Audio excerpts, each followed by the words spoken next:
بداية لا تنسوا الاشتراك في القناة ودعم المقطع بلايك وتفعيل زر الجرس ليصلكم كل جديد. السلام عليكم ورحمة الله تعالى وبركاته.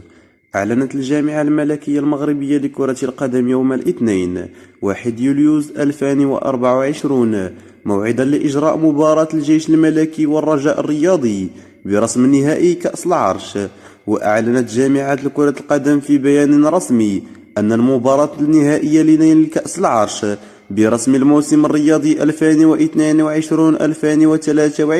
2022-2023 والتي ستجمع فريقي الجمعية الرياضية للقوات المسلحة الملكية ونادي الرجاء الرياضي ستجرى يوم الاثنين فاتح يوليوز 2024 على أرضية الملعب الكبير بأكادير على الساعة 15 على القناة الرياضية المغربية. وكان الجيش الملكي قد تأهل إلى نهائي كأس العرش بفوزه على المغرب الفاسي ب2-0، بينما بلغ الرجاء الرياضي النهائي بعد انتصاره على مولودية وجدة بنتيجة 4-3.